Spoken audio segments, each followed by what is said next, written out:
Le roi répondit et lui dit: En vérité, ils sont au service du Créateur, celui qui a fait tout le ciel et la terre, la mer et la terre ferme, le soleil et la lune, les étoiles et les lumières, les arbres et les pierres, les animaux et les oiseaux, les bêtes sauvages et les crocodiles, les poissons et les léopards, les hippopotames et les reptiles, les éclairs et les foudres, les nuages et les tonnerres, les bonnes, les bonnes et les mauvaises choses. Il est convenable que nous le servions lui seul, avec révérence et tremblement, dans la joie et l'allégresse, car il est le maître de tout, le créateur des fidèles porteurs de son message, sans l'altérer, et des soit de leur esprit, et de leur côté humain, corps et âme, âme et corps. C'est lui qui tue et qui fait vivre. C'est lui qui prive et qui pardonne, qui prend le pauvre, élève le miséreux et le malheureux de la terre. Il rend heureux, il élève et rabaisse. Personne ne peut rendre libre, car il est l'enseignant pour tout.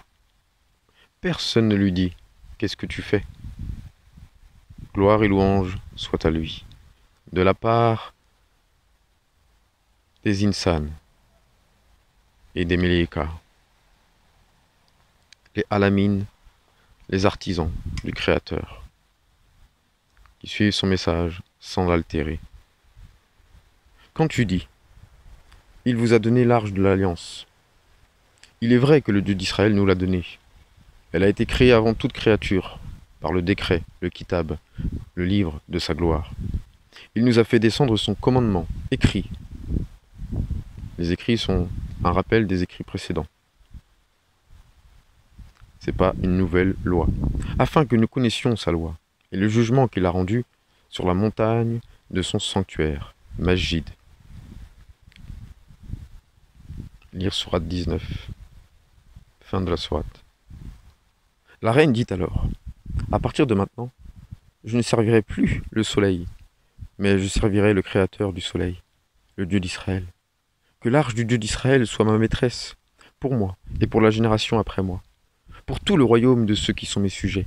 C'est pour cela que j'ai trouvé grâce devant toi et devant le Dieu d'Israël, mon Créateur, qui m'a conduit chez toi, qui m'a fait entendre ta voix et voir ta face. Il m'a fait comprendre ton commandement.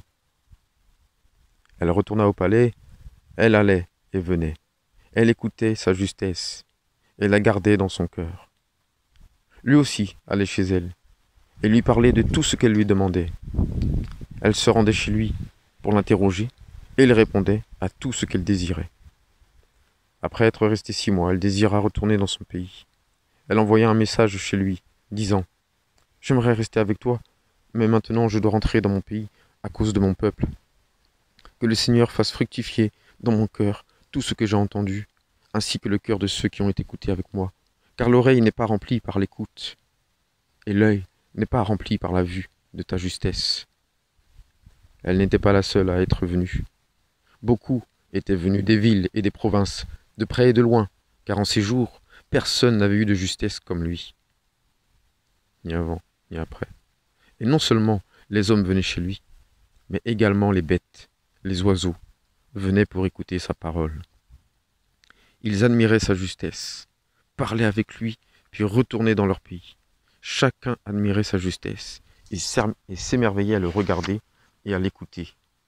Après avoir appris qu'elle allait retourner dans son pays, il réfléchit dans son cœur et se dit « Une femme d'une grande beauté est venue chez moi depuis les extrémités de la terre. Saurais-je, si le Seigneur m'en accorde, une descendance ?